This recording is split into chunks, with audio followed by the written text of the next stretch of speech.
आलास? ये ये. आधी जरा शांत बस.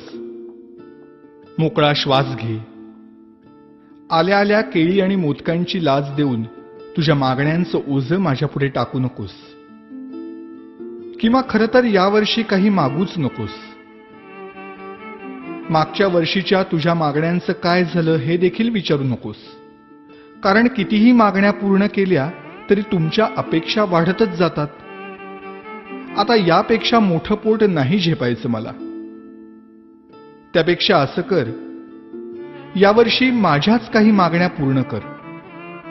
बघ जमतंय का? यावर्षी तरी निदान माझ्यासमोर दुसऱ्याचं वाईट चिंतू नकोस. उगीच माझ्या नावाखाली खोटी वर्गणी उचलू नकोस. रात्रभर जागू नकोस.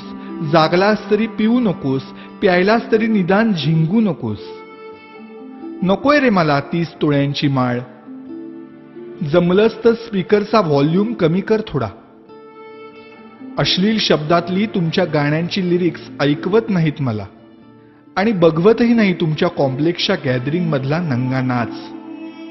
अशक्य होतं रे मला हे 10 दिवस तुमचा तमाशारूपी उत्सव सहन करणं. हात जोडून मागणं मागतो तुझ्याकडे. जागा हो. सुसंस्कृत हो. खोटेपणा सोड. स्वार्थ सोड. कधीतरी प्रामाणिक होऊन बघ. माणुसकीची नशा चढव. परोपकाराची झिंग चढव. 100% मेहनत कर. स्वतःला ईश्वरी अंश मानणाऱ्या लोकांपासून सावध राहा.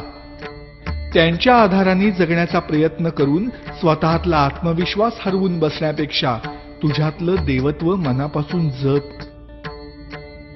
दहशतीने जग जिंकण्यापेक्षा प्रेमाने मन जिंक.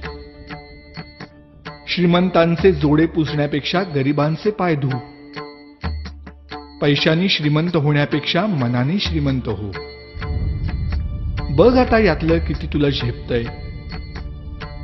रागावू नकोस भक्ता. आणि रित्या हाताने जाऊ नकोस. नेहमीच मागत राहण्यापेक्षा अखंड देत राहण्यातला आनंद तुला लवकर लाभो. हाच माझा आशीर्वाद. भेटूच पुन्हा.